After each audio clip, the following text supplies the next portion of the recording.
반갑습니다. 오늘은 시편 88편 말씀을 함께 나누도록 할게요. 9절 말씀입니다. 곤란으로 말미암아 내 눈이 쇠하였나이다. 여호와여, 내가 매일 주를 부르며 주를 향하여 나의 두 손을 들었나이다. 영혼의 어두운 밤에도 기도하십시오라는 제목입니다. 시편 88편은 고라자손의 탄원시로 분류되죠. 표제어는 좀 길어요. 고라자손의 찬송시 곧 에스라인 헤만의 마스길, 인도자를 따라 마할랏 안롯에 맞춘 노래 이렇게 되어 있죠. 88편이 언제 쓰여졌는지 확실하지 않습니다. 이 시편이 국가적인 배경으로 쓰여진 시가 아니기 때문이죠. 표제어는 이 시편의 기자가 에스라인 헤만이라고 밝히죠. 이 헤만은 솔로몬 시대 현자로 알려진 사람이거든요. 열왕기상 4장에 보면 시편에 등장하는 이름들이 좀 나와요. 그는 모든 사람보다 지혜로워서 에스라 사람 에단과 마올의 아들 헤만과 갈골과 다르다보다 나음으로 그의 이름이 사방 모든 나라에 들렸다 이렇게 말하죠. 헤만이라는 사람 이름이 등장을 하죠. 헤만은 질병으로 심한 고통을 아마 겪었던 것으로 보입니다. 언제부터 질병을 알았는지는 모르지만 본문 속에 어릴 때부터 이런 표현이 나오거든요. 그래서 어려서부터 그런 질병을 앓고 그 질병은 아마 불치병이었던 것 같아요. 표제어가 마할랏 안노시잖아요. 이 병의 노래란 뜻이거든요. 다시 말해 질병으로 인해 영혼의 어두운 밤을 맞고 있을 때 시는 어떻게 반응하고 있는가. 이게 우리가 주목해야 할 오늘 시편에서의 핵심 초점일 수 있겠죠. 다시 구절 말씀을 읽어보면 곤란으로 말미암아 내 눈이 새하였나이다. 내가 매일 주를 부르고 나의 두 손을 들었습니다. 영혼의 어두운 밤에도 기도하라라는 거죠.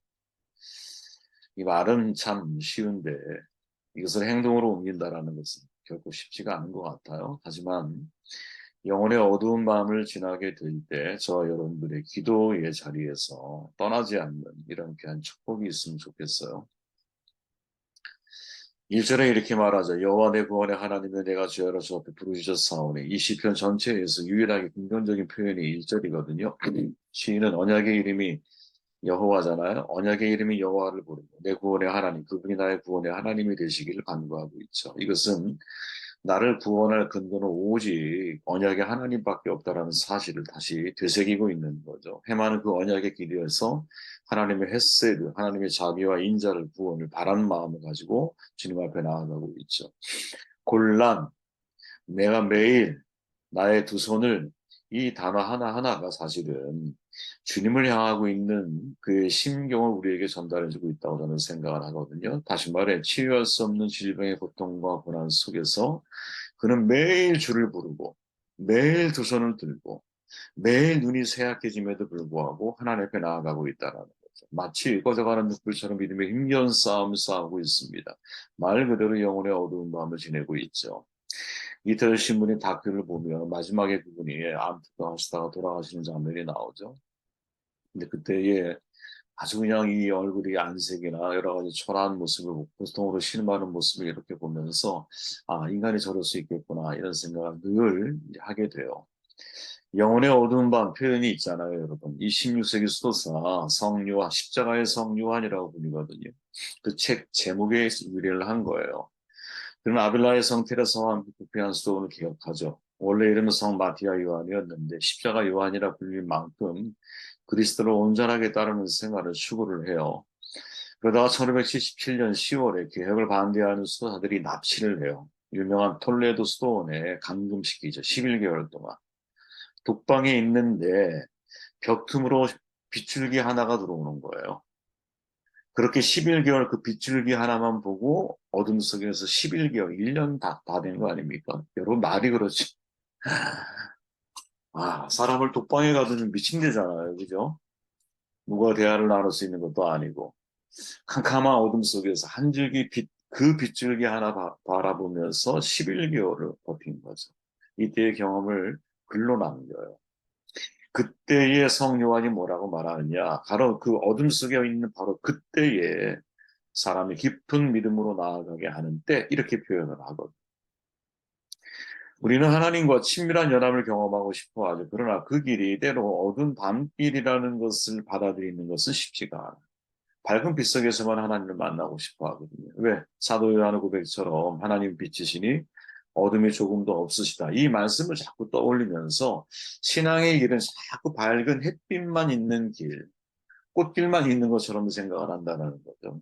그러나 여러분 신앙의 길은 정반대의 길, 즉 어둠의 길이 있다는 것. 이걸 절대로 잊으면 안 돼요. 저는 인생이 여러분 명암이 있어서 아름답다고 표현을 하잖아요. 만일 내가 빛만 있는 인생을 꿈꾼다. 신앙에게 내가 주님을 알았으니 내 인생에 이제 빛만 있을 거야. 좋은 것만 있을 거야. 이렇게 생각한다면 여러분 빨리 마음을 돌이키셔야 돼요. 이런 생각은 욥기를 만나면 그 난관에 부딪히는 거죠. 의로운 삶을 살고 있던 욥이 어느 날 이해할 수 없는 엄청난 고난 속에 영혼의 어두운 밤을 보내게 되잖아요. 그죠? 이 어두운 밤을 통과한 이후에 욥이 고백하는 내용이 뭐냐? 욥기 42장에 보니까 주께서 못하신 일이 없사오며 무슨 계획이든지 못 이루실 것이 없는 줄 아오니 무지한 말로 이치를 가리는 자가 누구이냐? 나는 깨닫지도 못한 일을 말하였고 스스로 알 수도 없고 헤아리기도 어려운 일을 말하였다.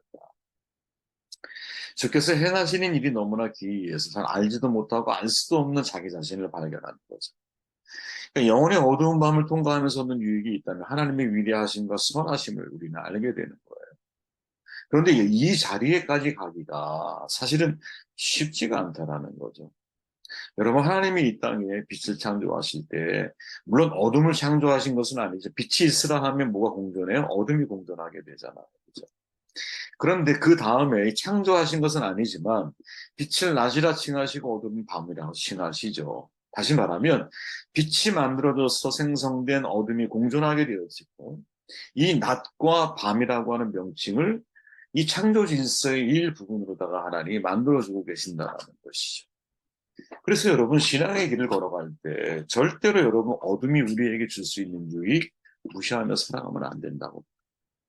낮에 활동할 때는 여러분 내가 삶의 주인인 것처럼 움직이죠. 뭐든지 능동적으로 우리가 일을 하게 되어 있고 적극적으로 내가 내 인생을 살아내려고 하죠. 그러나 마치 성 요한이 11개월 동안 어둠 속에 갇혀 있었던 것처럼 아무것도 할 수 없는 수동적인 입장에 딱 놓여보면 그때는 온전히 내가 하나님을 의존할 수밖에 없는 세계가 존재한다라는 것을 깨닫게 되죠. 창세기에서 하루를 여러분 계산할 때 저녁이 되면 아침이 되잖아요. 우리는 아침부터 저녁 이렇게 보지만 아니죠. 저녁부터 시작을 해요. 왜 어두운 밤부터 하루를 시작하는가? 아침은 인간이 능동적으로 움직이지만 그래서 만물의 주인이 자신인 줄 알고 착각하며 살아계시오.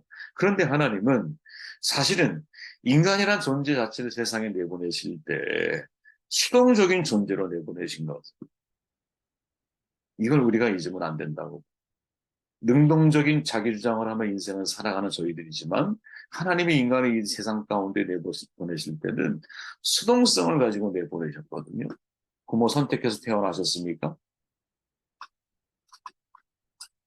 만약에 여러분들이 선택하신다면 지금의 나를 낳고 길러준 부모님을 선택하시겠습니까? 과연 우리가 여러분 내 스스로 내 주권을 행사하는 데까지 우리 이제 법정 나이로 따지면 예를 들어 내가 성인이 될 때까지 20살이라고 한번 해봐봐요. 그때까지 우리에게 있어 수동성이라고 하는 것은 능동성이라고 하는 것은 찾아보기가 쉽지가 않은 거지. 그렇게 우리는 출발하게 만들어 주셨다는 것을 잊으면 안 된다라고 생각합니다. 한 걸음 더 나아가 봅시다. 13절 여호와여 오직 내가 주께 부르짖었사오니 아침에 나의 기도가 주의 앞에 이르리이다. 여호와여 어찌하여 나의 영혼을 버리시며 어찌하여 주의 얼굴을 내게서 숨기시나이까. 한마디로 말하면 여러분 지금이 해만에게 인생의 반전이 없다라는 이게 사실은 굉장히 슬픈 장면이거든요. 13절, 14절 마지막 절까지에도 여러분 시인의 기도가 계속이 돼요. 되게 놀라운 장면이에요. 시인의 기도의 내용을 보면 1절을 제외하면 신앙의 요소들을 찾아보기가 어렵다 그랬잖아요. 그럼에도 불구하고 이 시인이 계속 끈질기게 기도하고 있다라는 사실. 이게 그 사람이 지금 굉장히 연약해져 있는 상태인 것은 사실이지만 참된 믿음의 본질이 무엇인지를 우리에게 보여주기에는 너무나 충분합니다. 지금 13절에서 다시 해마는 여호와라고 하는 언약의 성을 부르거든요.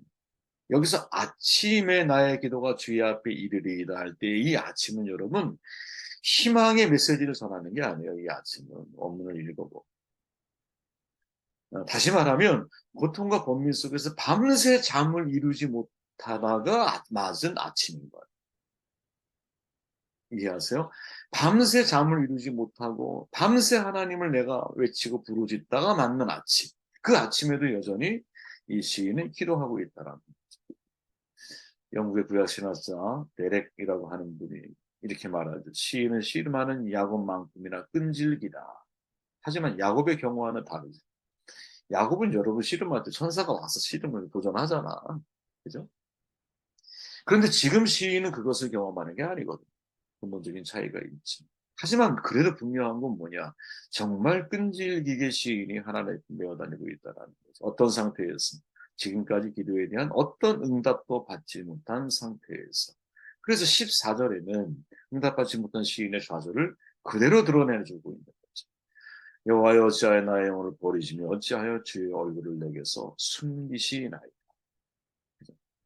그리고 15절에 보면 내가 어릴 적부터 고난을 당하여 죽게 되어 싸우고 주께서 두렵게 하실 때에 당황하였나이다. 어릴 때부터 지금까지 사실은 이런 질병이 유지되는 것일 수도 있고 지속된 것일 수도 있고요. 그 과정에서 느끼는 좌절과 무기력과 심란함을 너무나 잘 보여주고 있는 것이. 그리고 16, 17절에 이렇게 말해요. 주의 진노가 내게 넘치고 주의 두려움이 나를 떠났나이다. 이런 일이 물같이 종일 나를 애우며 함께 나를 둘러싼나이다. 이 전체적인 내용을 놓고 보면 여러분 이제 간단하게 정리해보면 그런 거 아니에요? 어렸을 때부터 치명적인 병을 앓고 살아왔던 것 같아. 그래서 하나님 앞에 밤이 새도록 매일같이 자기의 두 손을 들고 부르짖고 부르짖어도 하나님은 나의 이 질병에서의 회복을 나에게 선물로 허락하지 않아. 결국 마지막 순간까지 온 거예요. 지독한 패배감과 고독감을 느끼고 있어요, 시인이. 그렇기에 이 글을 읽고 있는 독자들, 저와 여러분 같은 경우는 글을 읽으면서 중간중간에 보면 욥 같은 사람이 떠오르잖아요. 근데 욥의 마지막은 어땠어? 인생의 반전이 있었잖아. 마치 우리는 여러분이 해만을 바라보면서 마지막 구절에 무언가 반전이 일어나기를 기대하는 마음이 여러분 모르겠지만 저는 그런 마음이 생긴다. 욥처럼 회복의 하나님을 경험하기를 기대를 해. 그런데 마지막은 어떻게 정돈하냐면 18절에 주는 내게서 사랑하는 자와 친구를 멀리 떠나게 하시며 내가 아는 자를 흑암에 두셨나이다. 내가 아는 자는 자기 자신이거든요. 무슨 말이냐? 자기를 그냥 흑암의 하나님의 끝까지 방치를 하고 계신다라는. 오래도록 내 인생과 함께했던 친구와 같은 존재가 누가? 그게 흑암이었던 거야. 그리고 그 흑암 속에서 해만의 기도가 해만의 삶이 마무리가 돼. 이걸 어떻게 이해를 해야 할까? 이런 생각을 해보는 거예요. 그죠? 사람은 누구나 여러분 해피엔딩을 기대하거든요. 그래서 비록 저 개인의 마음일지는 모르지만 시를 묵상하면서 이게 해피엔딩으로 끝나면 좋겠다. 왜? 욥의 시작은 너무나 창대함으로 시작해서 비천함의 과정을 겪다가 나중에 더 큰 창대함으로 마무리가 되잖아. 이 자체가 우리에게 위로가 되고 용기가 되잖아요. 그런데 그렇지 않은 경우를 누가? 해만이 우리에게 자신의 삶을 통해 증언하고 있다는 거죠. 해만은 너무나 불치병에 걸렸어요. 아마 그 불치병으로 인하여 아주 심한 살아가는 삶 자체가 너무나 좀 고통스럽고 괴로웠다. 그러니 오죽하면 매일같이 주님께 부르짖고 아침을 고통 가운데서 맞이하는 세월을 보내고 있어요. 가끔 그런 지병을 앓고 있는 분들을 보면 이제 해만과 같은 그런 경우를 목격할 때가 있죠. 지켜보는 가족들도 고통스러울고 오죽하면 그럴 때 그런 생각이 들어요. 하나님 차라리 빨리 데려가시면 좋을 걸 이런 생각을 하게 되잖아요. 해만이 우리에게 그런 마음을 갖게 하죠. 그런데 그럼에도 불구하고 해만 시인이 우리에게 전하는 중요한 교훈이 있다면 그의 인생에 해피엔딩, 반전은 없어. 그런데 그는 하나님 앞에 기도를 놓치지 않아. 어떤 신앙인보다 정말 훌륭한 신앙인의 모습을 가지고 있는 게 진짜 해만이 아닐까. 그죠? 인생의 반전이 없음을 알면서 기도하지 않아. 사실은 이게 초기 교회 사도들이 살았던 삶의 마지막 모습들 아니겠어요, 그죠? 누가 여러분 순교당하며 죽기를 원하겠어요? 사람인 이상. 어떤 사람이 그런 고통을 당하며 죽기를 원하겠어요?